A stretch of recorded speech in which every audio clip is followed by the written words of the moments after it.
আমার একটা বাড়ি ছিল পদ্মা নদীর তীরে। 7 পুরুষের জনম গেছে খড়কুটারেই নিরে। একটুখানি উঠোন ছিল, ছোট্ট কটা ঘর, পাশেই ছিল বাবা মায়ের পুরনো কবর। দক্ষিণে এক পুকুর ছিল, কানায় কানায় জল, দক্ষিণ হাওয়ায় ঢেউগুলো তার করত টলমল। হালের 2টি বলদ ছিল, একটা দুধের গাই, ওরা যেন ছিল আমার ভগ্নী এবং বাই। ঘরের মুখে ছিল 2টো লাল গোলাপের চারা, সারা বাড়ি তাক্ত ফুলের গন্ধে মাতোয়ারা।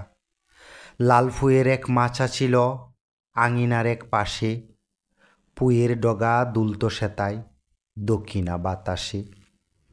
তাজমহলের রূপ ছিল মোর সবুজ শ্যামল নীরে, আসতে যেতে পথের প্রতীক চাইতো ফিরে ফিরে।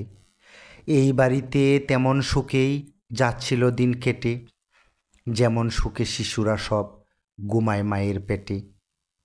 আমারে সুখ সইল না ওই পদ্মা নদীর প্রাণে, বান ডেকে সে ঢেউ তুলে মোর বক্ষে আঘাত হানে।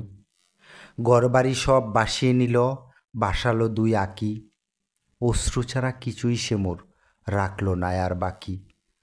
কাল যেখানে ছিল আমার মাথা গুজার টাই, আর সেখানে জলের কেলা আমার কিছুই নাই।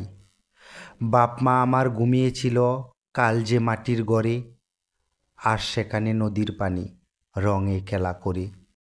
7 পুরুষের স্মৃতির মতন নাইকো কিছুই আর, নদীর জলে বাসছে তাদের গুড় কবরের হার। নদীর জলে হার পেলে কেউ বক্ষে তুলে নিও, গুড় হারা মোর মায়েরে আবার দাফন করে দিও। কাল যেখানে তাক্ত বাঁধা আমার বলদ গাবি, আর সেখানে বনের জলে বাসছে হাবি যাবি। তাদের সাথে যদিও আমার রক্তবাদন নাই, তবুও ওরা ছিল আমার ভগ্নী এবং বাই। আমার সুখে হাসত ওরা, কাঁদত আমার দুঃখে, নিজের বাছুর উপোস রেখে দুধ দিত মোর মুখে। হাসি মুখে আমার সাথে টানত ওরা হাল, বায়ের মতোই সঙ্গ দিয়ে আসছে চিরকাল। আমার এ সুখ হয়নি হজম পদ্মা নদীর চোখে, আঘাত করে আমাদেরই বাইবাদনের বুকে।